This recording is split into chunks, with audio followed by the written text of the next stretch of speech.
کیا جاتا ہے کہ وہ پوائنٹ کیا نقطہ کیا نقطہ یہ ہے کہ وہ دیکھتے ہیں اور یہ کہتے ہیں کہ یہ تو جادو ہے، سحر مستمر. ایک لفظ اور نے کہا ہے مستمر، مسلسل، استمراری سے لفظ ہے مستمر، کنٹینیوس. یہ تو جادو ہے، مسلسل ایک جادو ہے. تو مسلسل کا ترجمہ شق القمر سے کیا ریلیٹ کرتا ہے؟ ٹھیک، یہ ذرا غور کرنے کی بات ہے کس طرح کہ پہلی میں پاسٹ ٹینس اور دوسری آیت میں 3 مضارع کے صیغے. ناظرین ظاہر علمی ڈسکشن اس حوالے سے ہوئی تھوڑی سی، اور ایک امیج آپ اپنے سامنے دیکھ رہے ہیں، اور یہ جو تصویر ہے یہ ناسا جو امریکن اسپیس ایجنسی ہے، اپولو 10 ان کا ایک خلائی جہاز تھا جو 1969 میں بھیجا گیا چاند کی تصاویر لینے کے لیے، اور اس کے 2 مہینے بعد اپولو 11 بھیجا گیا تھا جو باقاعدہ پھر چاند پر اترا تھا. تو یہ جو تصویر آپ دیکھ رہے ہیں یہ چاند کے سرفیس سے، چاند کی سطح سے 14 کلومیٹر اوپر سے لی گئی، اور اس پہ جو ایک دراڑ آپ دیکھ رہے ہیں اس کو سائنٹیفکلی رل کہا جاتا ہے، RILL اور RILE، اور یہ دراڑ پورے چاند کے ارد گرد ہے، یعنی یہ پورے چاند کے بیچ سے یہ دراڑ گزر رہی ہے. تو سائنٹسٹ اس کی مختلف توجیحات پیش کرتے ہیں، وہ کہتے ہیں کہ جی شاید چاند پہ کبھی کوئی زلزلہ آیا تھا یا کوئی اور اس قسم کی بات، لیکن ظاہر ہے کہ کیونکہ ہمارے پاس تو حقیقت موجود ہے، شق القمر کے معجزے کو قرآن میں بیان کر دیا گیا ہے، تو دیکھا جائے تو واضح ثبوت ہے، کیونکہ پورے چاند کے اکراس اگر ایک دراڑ موجود ہے تو یقیناً یہ وہ نقطہ ہو سکتا ہے کہ جس جگہ سے چاند کو دولخت کیا گیا تھا. اور ہمیں احادیث بھی ملتی ہیں جس میں ہمیں آپ کچھ تصویریں دیکھیں گے کہ غار ہرا، جو مشہور غار ہرا ہے، وہ جو پہاڑ، جس پہاڑ میں غار ہرا ہے، جبل نور کے حوالے سے احادیث ہمیں ملتی ہیں کہ کچھ صحابہ نے دیکھا کہ چاند کا ایک ٹکڑا جبل نور کے ایک طرف تھا اور چاند کا ایک ٹکڑا جبل نور کے دوسری طرف تھا، اور یہ کچھ ثانیے تک، کچھ لمحے تک یہ ایسا رہا، اور اس کے بعد چاند دوبارہ ری جوائن ہو گیا. تو ظاہر ہے اس میں دراڑ تو کوئی نہ کوئی پڑی ہوگی، اور وہ دراڑ آج اس تصویر کے ذریعے ہمیں نظر آتی ہے، جو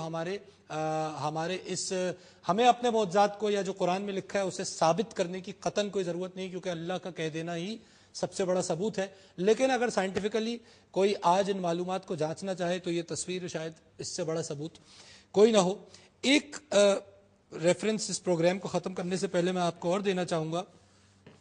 جنرلی ظاہر ہے جب کوئی اتنا بڑا واقعہ ہوگا تو دنیا میں اس کو کہیں نہ کہیں دیکھا تو ضرور جانا چاہیے. اچھا ظاہر ہے کہ جس وقت ایک آدھی دنیا میں دن ہوتا ہے اس وقت آدھی دنیا میں رات ہوتی ہے، تو اس کا مطلب یہ ہو گیا کہ وہ آدھی دنیا جس میں دن تھا وہ تو چاند کے اس دولخت ہونے کو نہیں دیکھ سکتی تھی. لیکن یہ جو ریجن تھا ہمارا جس میں سعودی عربیہ شامل ہے، اس کے بعد انڈین اوشن ہے، اور اس کے بعد انڈیا ہے، اس انڈیا میں اس کے ساؤتھ ویسٹ کوسٹ پر ایک بادشاہ کی کہانی ہمیں ملتی ہے. اور ناظرین یہ صرف کہانی نہیں ہے، میں آپ کو اس کا ریفرنس دوں گا. ایک پرانی دستاویز ہے جو ہمیں انڈیا آفس لائبریری لنڈن میں ملتی ہے، اور اس مینوسکرپٹ کا ریفرنس نمبر بھی ہمارے پاس موجود ہے. دا ریفرنس از Arabic 2807,152-173، اور اس ریفرنس کو کوٹ کیا ہے ڈاکٹر بڑے مشہور اسکالر ہیں ڈاکٹر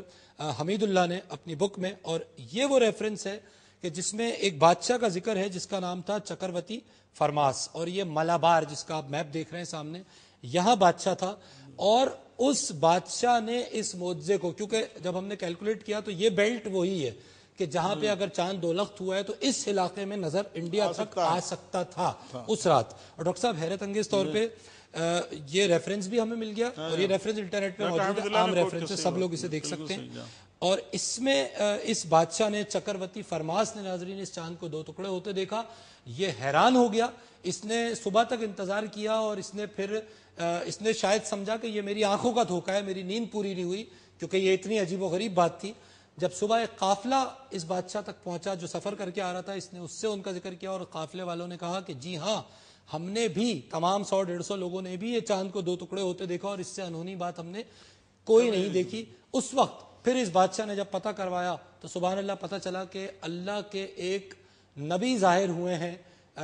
عرب کی سرزمین پہ، کہ جن کے انگلی کے اشارے سے چاند 2 ٹکڑے کر دیا گیا ہے اللہ رب العزت کے حکم سے. ظاہر ہے تو اس بادشاہ نے اپنا تخت و تاج اپنے بیٹے کے حوالے کیا، اور پھر ہمیں پورا اس کے سفر کی ڈیٹیلز ملتی ہیں، اور یہ باقاعدہ عرب آیا، اس نے آپ علیہ السلام کے ہاتھ پہ اسلام قبول کیا، اور واپس جاتے ہوئے اپنے ملک تک یہ نہیں پہنچ سکا، اور یمن کے قریب کہا جاتا ہے کہ اس کا انتقال ہو گیا، اور اس کی قبر بھی ہمیں، اس بادشاہ کی لحد بھی ہمیں یمن میں قبر کے نشانات وہاں پہ ملتے ہیں۔ میں بہت مشکور ہوں اپنے شرکائے گفتگو کا آپ تشریف لائے، اور ناظرین ہم قیامت کی نشانیوں پہ بات کر رہے تھے، قیامت کی اور نشانیاں بھی موجود ہیں، لیکن قرآن پاک کے حوالے سے کچھ چیزیں تھیں جن کو ہم نے یہاں پہ ڈسکس کیا۔ انشاءاللہ اپنے اگلے پروگرام میں ہم اپنے اس نشانیوں کے سفر کو آگے بڑھاتے ہوئے کچھ اور نشانیوں پہ بات کریں گے کہ جو آپ کے لیے شاید ذکراً بہت انٹرسٹنگ ہوں، کیونکہ بہت باتیں اس حوالے سے گردش کرتی رہتی ہیں۔ ہم بات کریں گے حضرت امام مہدی کے حوالے سے، ہم بات کریں گے دجال کے حوالے سے،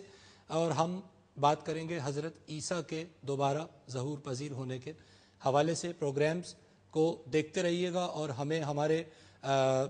اس ایڈریس پہ، اس فیس بک کے پیج پہ آپ چاہیں تو ہم سے رابطہ کر سکتے ہیں، اپنی آرا دے سکتے ہیں، پرانے پروگرامز بھی دیکھ سکتے ہیں۔ اجازت دیجیے، اللہ حافظ۔